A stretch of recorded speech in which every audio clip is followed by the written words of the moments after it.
It's the height of World War I, and if you had a drone to capture the situation at the time, you'd see a very strange scene. Among the war-ravaged landscape, you'd find these weird heads lying around, sometimes having a smoking pipe connected to them. Other times, they would be decorated in officers' uniforms. The first time you look at a dummy head, it seems almost unnatural. Yet it was these very heads that ended up saving the lives of thousands of soldiers. Just what are they and why were they so important? Our story begins with understanding the situation of the war at the time.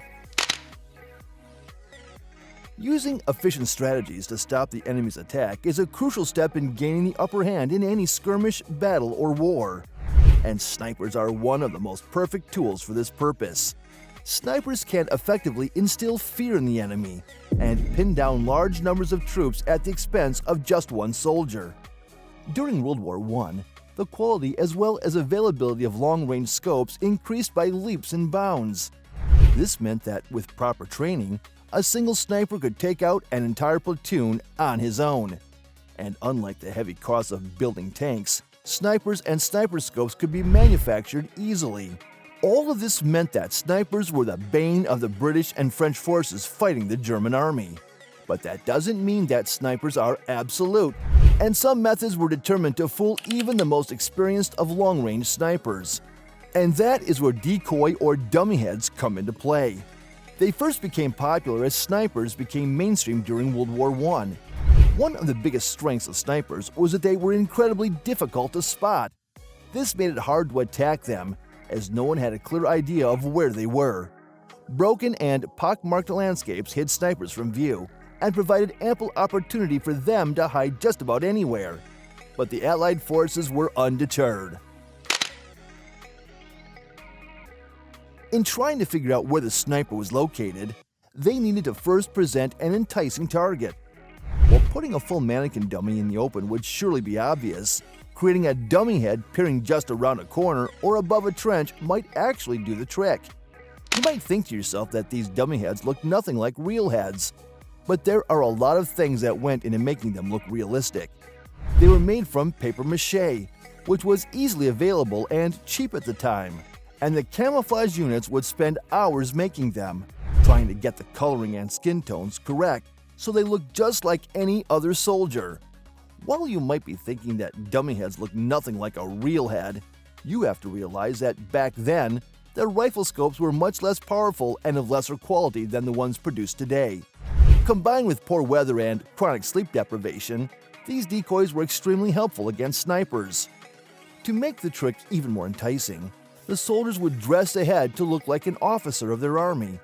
These targets would prove quite tempting to snipers, since taking out an officer might leave that section of the line leaderless and could have been the only thing keeping the men in order. In creating the heads, they were usually just made of paper or paper mache if the soldiers had access to glue and the weather permitted.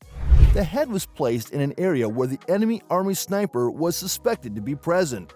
This was usually done before moving on to any new area or an important objective with a large body of troops. In the event that the sniper fell for this trick, it would probably not end well for him. After firing at the head, even if he missed, the other side could confirm two things. First, was the fact that there was a sniper present at all. Secondly, was his location. While it might seem difficult to determine where exactly a sniper is by just looking at a shot target, mathematical concepts like Pythagorean theorem made it quite simple. By looking at the entry wound's angle on the fake head, a soldier could then draw a straight line distance from where the mannequin was facing and determine a rough angle from there. Next, a soldier would have to count how many seconds passed before the crack of the rifle was heard. Because the velocities of an enemy's rifle were a known quantity, one could determine the rough distance by calculating how fast a bullet would move in a second. They could also determine a second distance and angle by using a known anchor point, such as a building or a tree. The soldiers would then have two distances and two angles, making the calculations simple to determine exactly where the sniper was located. One might wonder why a sniper might fall victim to an inanimate object. As explained by Vasily Zaitsev, one of Russia's most famous snipers from World War II, initially, the sniper may easily spot a decoy and not be fooled by its presence. However, Psychology and natural curiosity intervene. When the sniper sees the same decoy every day, they can become careless towards them. Due to the stress of battle, the sniper may start overthinking that they were wrong and wonder whether the decoy is actually a soldier.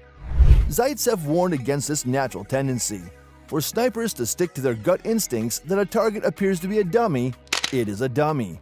Otherwise, firing without a clear target leads to the sniper potentially revealing their position for nothing.